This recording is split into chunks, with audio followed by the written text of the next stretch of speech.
오는 길에 산에 그리고 나무에 푸른 잎들이 달려있는, 새 잎들이 달려있는 걸 보면서 기분이 되게 좋더라고요.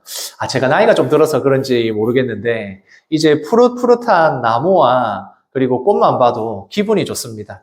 우리 성도님들 오늘 어떤 기분으로 이 자리에 오셨습니까? 하나님 앞에 예배하는 기쁨과 감사함이 우리 성도님들에게 있었으면 좋겠습니다. 옆에 있는 분들하고 이렇게 한번 인사해 주시겠습니까? 당신은 사랑받기 위해 태어났습니다. 이렇게 한번 인사해 주십시오. 우리가 너무 잘 알고 있는 축복송의 가사 아니겠습니까?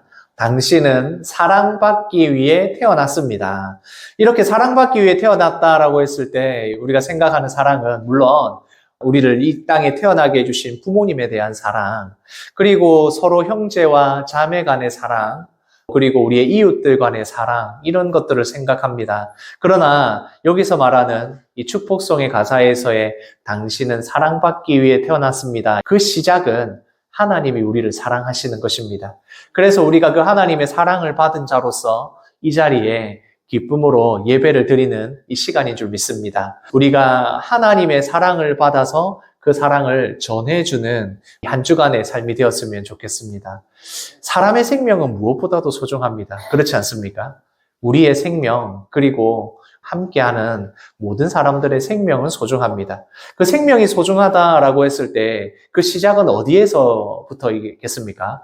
그 생명이 소중하다, 그 가치가 있다라고 했을 때 그거는 우리 믿는 사람들뿐만 아니라 모든 사람들이 생명은 소중하다라고 이야기하지 않습니까? 그 시작이 어디일까? 사람들은 그 시작이 가치 있는, 지혜 있는 사람들로 인해서, 그리고 저기 우주까지 나아가는 그 사람들의 능력을 생각해서 이럴 수도 있지만, 사람의 생명은 소중하다라고 했을 때 그 가치를 우리는 성경에서 이야기하는 그 가치를 생각합니다.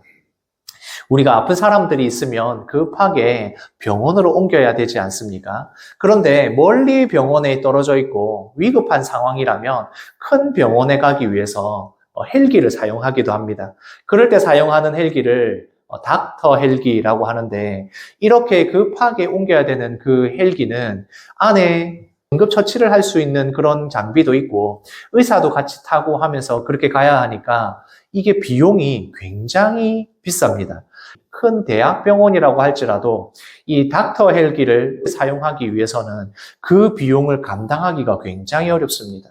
그래서 이 헬기를 한번 띄운다 하면 무조건 적자가 나는 겁니다. 그러니까 병원에서는 적자를 한번 띄울 때마다 감수하고 응급 환자를 실어 날라야 하는 겁니다. 물론 이 헬기로 실어 나르면 그 환자가, 위급한 환자가 살아날 가능성이 굉장히 높아집니다. 이렇게 돈이 많이 들고 비용이 들어도 사람의 생명은 무엇보다도 소중하기 때문에 이것을 해야만 한다. 그래서 나라가 지원을 해서라도 꼭 이것을 해야 한다라고 하는 겁니다. 한 사람의 생명이 그 돈보다, 그 병원이 적자를 보는 것보다 더 중요하고 가치가 있다라고 생각을 하기 때문에 그렇습니다. 생명의 소중함을 세상에 있는 많은 사람들, 대부분의 사람들이 생명이 소중하다라는 것은 같이 동의를 하겠지만 그 생명의 소중함의 시작이 어디냐라고 했을 때 우리 믿는 사람들에게 그 시작은 바로 하나님의 말씀, 이 성경의 말씀에서 나와 있는 그 부분에 하나님이 우리에게 주시는 이 생명이라는 그 생각을 하게 되는 것입니다. 하나님께서 이 모든 세상을 창조하시고 그리고 그 안에 우리 사람을 창조하시고는 이렇게 말씀을 하셨습니다. 같이 읽겠습니다. 보시기에 심히 좋았더라. 하나님께서 이 모든 세상을 만드셨을 때 그 세상을 만드시는 것을 누구에게 맡겼느냐? 바로 사람에게 맡기셨습니다. 그래서 이 모든 창조의 가장 중요한 핵심이고 정점이라고 할 수 있는 것이 바로 사람을 창조하신 것입니다. 그렇게 사람을 창조하시고 이 모든 환경과 이것을 잘 가꾸고 다스리도록 주시고 나서 하셨던 말씀이 하나님의 감상평이 무엇이냐? 보시기에 얼만큼 좋았다고요? 심히 좋았다라고 하시는 겁니다. 우리를 창조하시고 이 세상을 주시는 하나님의 마음이 심히 좋았다는 것입니다. 바로 여기서부터 우리의 생명이 왜 소중하고 가치가 있는지가 나타나는 것입니다. 하나님께서 우리를 만드셨고 또한 하나님께서 이 모든 세상을 맡기시면서 세상의 중심인 우리를 가장 보시기에 좋았더라 라고 하셨던 그 말씀에서 우리의 생명이 왜 가치가 있는지를 생각하게 됩니다. 그런데 하나님께서 가장 귀하게 창조하신 사람, 그 사람을 통하여서 이 모든 세상을 하나님의 뜻 안에서 잘 다스리도록 하셨는데 죄가 들어오게 됩니다. 사람에게 들어온 죄로 인하여 우리가 하나님의 뜻대로 살아가는 것이 아니라 우리의 생각과 우리의 뜻대로 살아가게 됩니다. 뱀이 유혹하여 선악과를 먹게 되는 것, 이 선악을 알게 하는 나무의 열매를 먹었다는 것은 하나님께서 다스리시는, 그러니까 하나님의 뜻대로 살아가는 삶이 아니라 선악을 내가 마음대로 판단하는, 내가 그 선악과의 열매를 먹으면서 이제는 내 마음대로 하겠다. 하나님의 뜻이 아니라 내가 선과 악을 구별하여 살겠다. 이렇게 이야기하는 것이 죄가 되는 것입니다. 사람이 잘 구별하면 좋겠는데 우리는 하나님과 같이 선악을 구분하지 못하는 경우가 많습니다. 그래서 이것을 가리켜서 죄라고 이야기하는 것입니다. 죄가 이 땅에 들어오게 되면서 하나님께서 심히 보시기에 좋았다고 했던 이 사람이 서로를 괴롭히기 시작하는 것입니다. 사랑의 대상으로 주셨던 우리가 이제는 서로 사랑해야 할 대상이 아니라 경쟁해야 될 대상이 되었고, 내 욕심대로 되지 않으면 사람들을 해치기까지 하는 이런 일들이 죄 때문에 들어오게 됩니다. 그래서 모든 세상의 역사를 보면 전쟁과 착취와 경쟁으로 인하여서 서로를 고통스럽게 만드는 많은 역사를 보게 됩니다. 사람이 사람을 미워하게 되고, 미워하니까 다툼이 생기게 되고, 내가 가진 이 욕심 때문에 다른 사람들 거 빼앗아야 되고, 욕심으로 인해서 빼앗아야 되는 것이 크게 공동체에서 시작이 되면 전쟁이 일어나게 되고, 그 이기심 때문에 나만 잘 살기 위해서 환경을 오염시키고, 이런 일들이 죄로 인하여 시작된 것입니다. 하나님께서 우리에게 주신 이 말씀대로 살아갔다면 하나님의 뜻대로 선과 악을 구별하는 것을 하나님께 맡기며 살았다면 이러지 않았을 텐데 사람이 사람을 미워하는 죄가 들어와서 이러한 일들이 생기게 되는 것입니다. 이러한 역사가 반복되는 가운데 하나님께서 하나님의 백성들에게 약속을 주십니다. 여자의 후손들을 통하여 주시는 믿음으로 살아가는 방법, 하나님께서 이 모든 것을 회복하시겠다는 약속이 바로 약속의 땅 가나안을 통하여 1차적으로 이루어지게 되는 것입니다. 그래서 하나님께서 약속하신 것이 무엇이냐? 너는 이제 하나님의 백성이 되고 나는 너의 하나님이 되어서 이 약속의 땅 가나안에서 하나님의 나라를 시작하겠다. 그래서 너희가 먼저 하나님의 백성이 되면 이제 너희를 통하여 모든 세상의 민족들이 복을 받게 될 것이다. 그러니까 가나안에 하나님의 나라가 세워지는 것은 시작인 것이고, 이 이스라엘 백성을 통하여서 하나님의 뜻대로 선과 악을 하나님께 맡기고 하나님의 법을 지키면 하나님이 주시는 복이 이제 이스라엘 백성을 통하여 모든 세상의 사람들이 다 받게 되는 그것을 시작하신 겁니다. 그래서 가나안 땅에 들어간 이스라엘 백성들이 그 땅에 정착하고 하나님의 말씀대로 살아간다는 것이 너무나도 중요한 것입니다.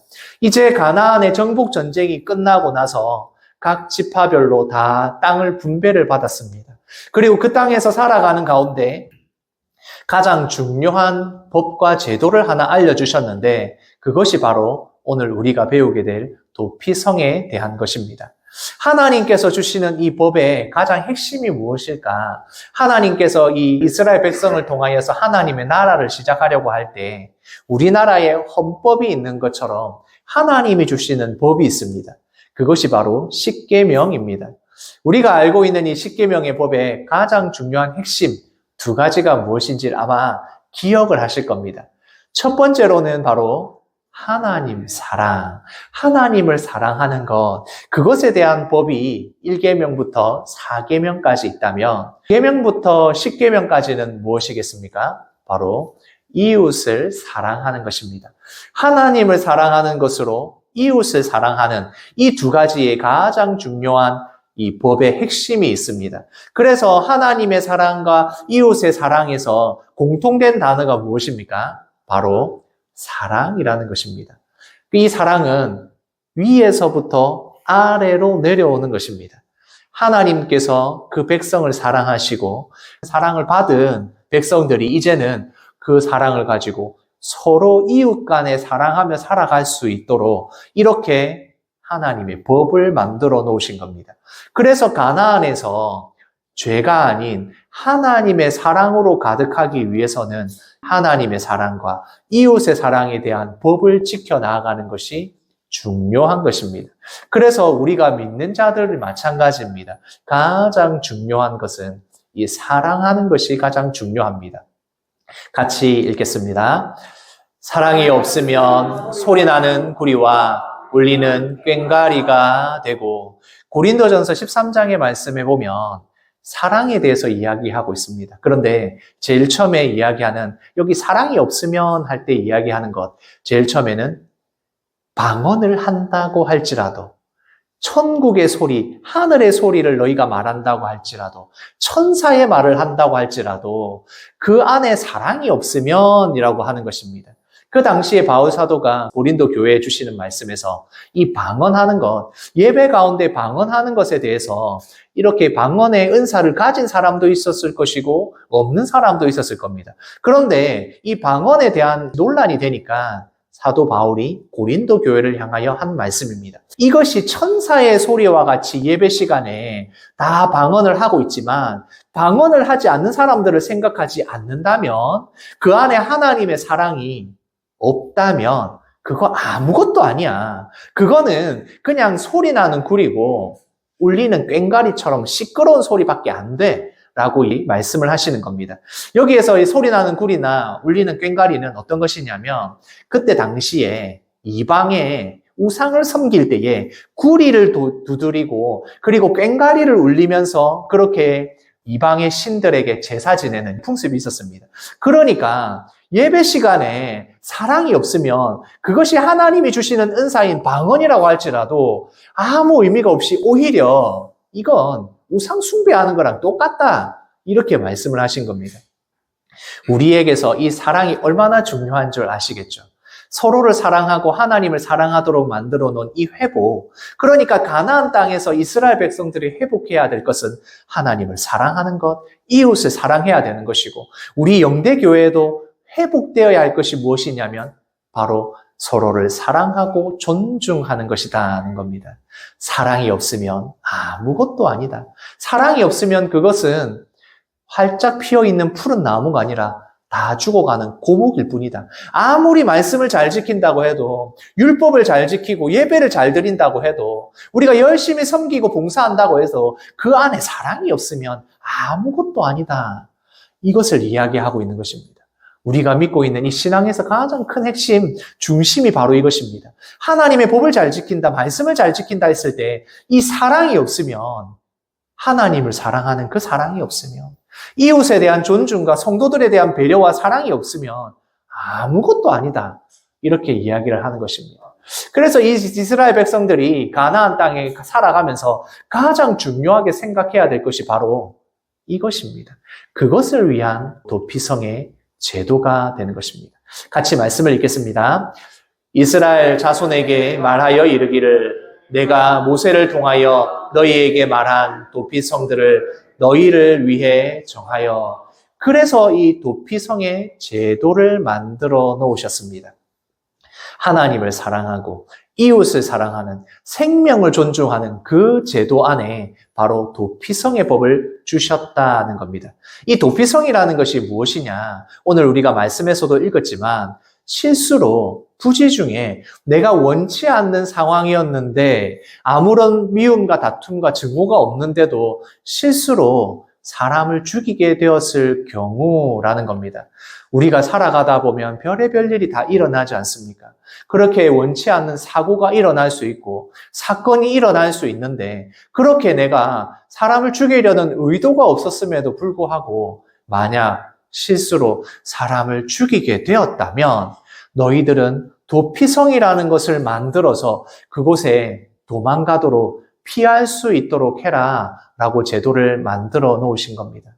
이것이 우리가 지금 살아가는 시대에는 사실 실수로 사람을 죽였을 때에 대한 그 법들이 다 우리에게 있지 않습니까? 그런데 그 당시에는 그렇지 않았습니다.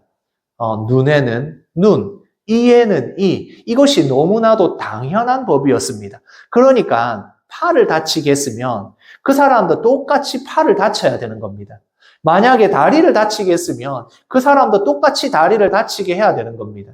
만약 그 사람이 생명을 잃었으면 그 생명에 대해서 생명으로 갚아야 하는 것이 너무나도 일반적이고 당연한 법이었습니다. 물론 성경에서도 눈에는 눈, 이에는 이라는 그 법이 있습니다. 그러나 하나님께서는 그 가운데서 생명은 오직 하나님께 있으므로 생명을 함부로 죽이거나 하지 못하도록 만들어 놓으신 겁니다. 왜냐하면 하나님이 창조하신 이 생명의 귀함은 하나님 앞에 있기 때문에 그렇습니다.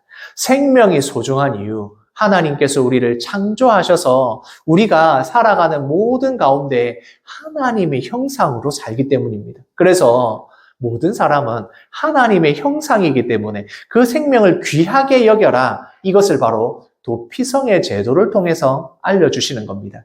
물론 당시의 그 법과 제도 때문에 눈에는 눈, 이에는 이라는 것이 율법 안에도 있었지만 생명만큼은 하나님 앞에 속해 있다. 그러니까 실수로 사람을 죽일 사람에 대해서 죽일 것이 아니라 도피성으로 피할 수 있도록 만들어 놓으신 겁니다. 당시의 가나안에는 지금 살아가야 될 이 가나안 안에는 그러한 평등이나 아니면 생명을 존중하는 것이 없었습니다. 갚아야 됩니다. 그대로 사람을 죽였으면 죽어야 됩니다. 거기다가 노예나 이러한 제도 때문에 사람들이 아주 쉽게 하찮게 죽임을 당하는 일이 많았던 시대입니다.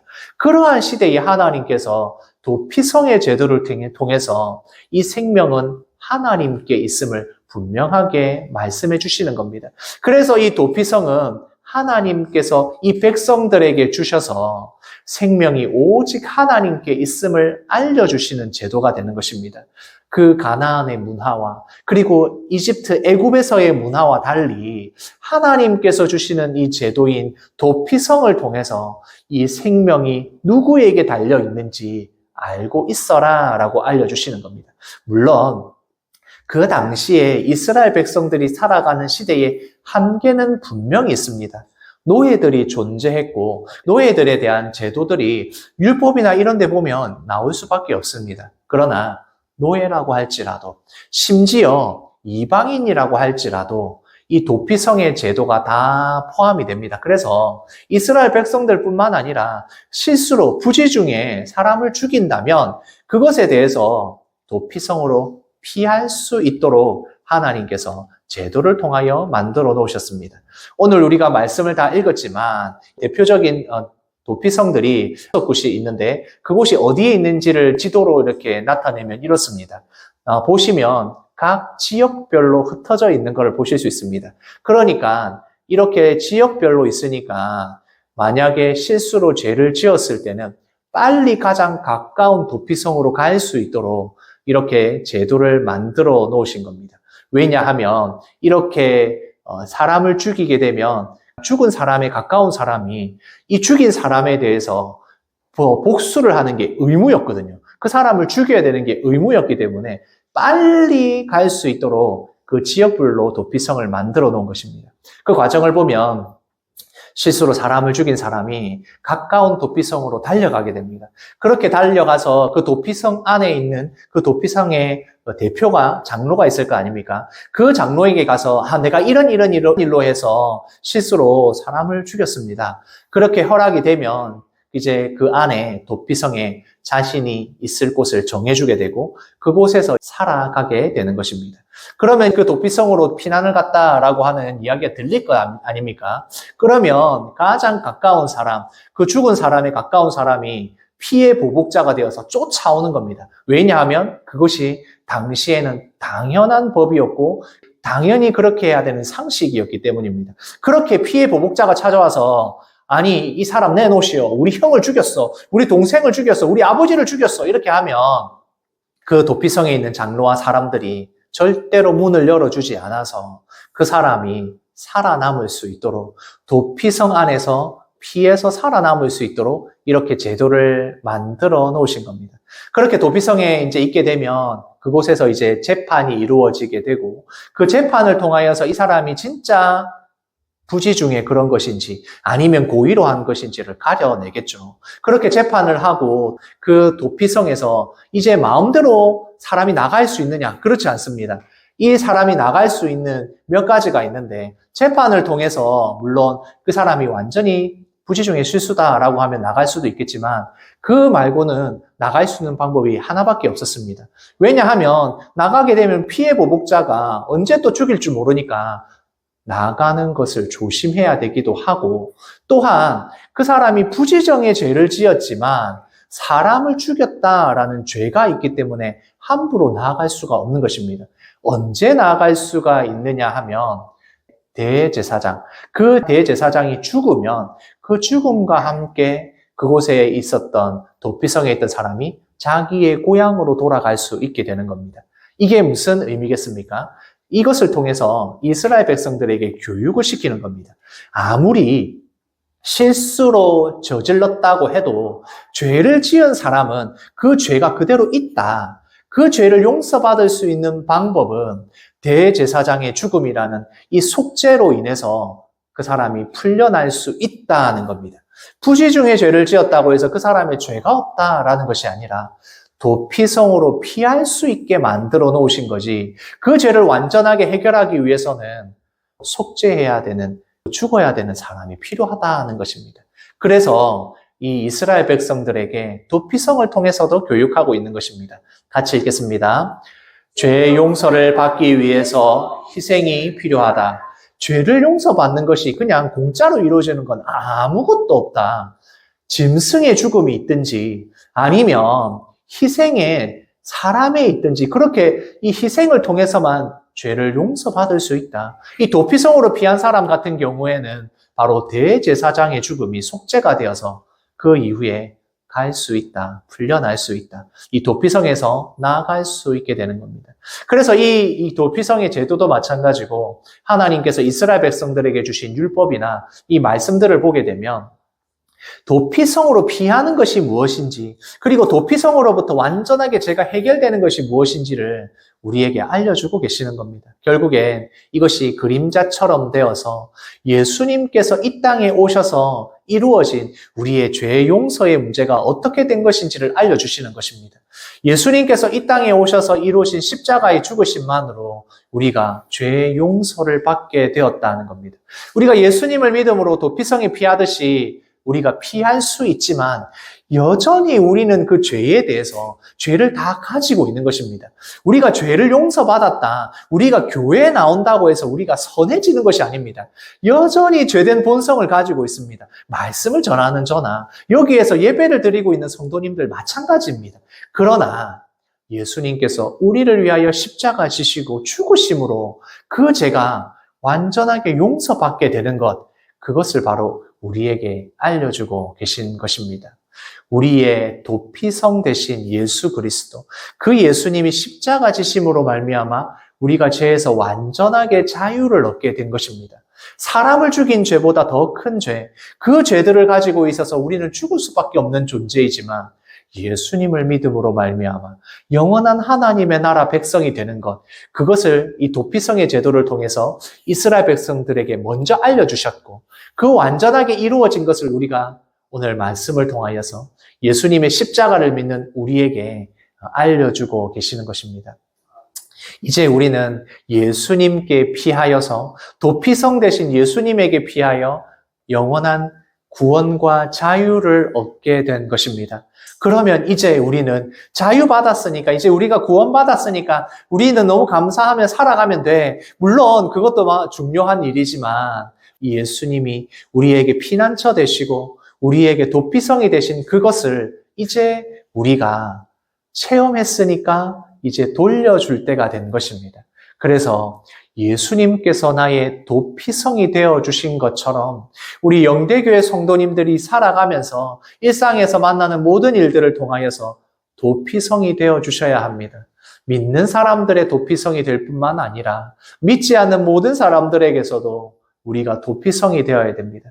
하나님을 사랑하고 이웃을 사랑하는 그 법 안에서 생명을 존중할 뿐만 아니라 사람을 존중하고 사랑하고 아끼고 그리고 그 안에서 도와주고 지켜주는 것, 그것이 바로 우리가 예수님에게 받은 것을 그대로 전하는 예수님의 제자가 되는 방법입니다.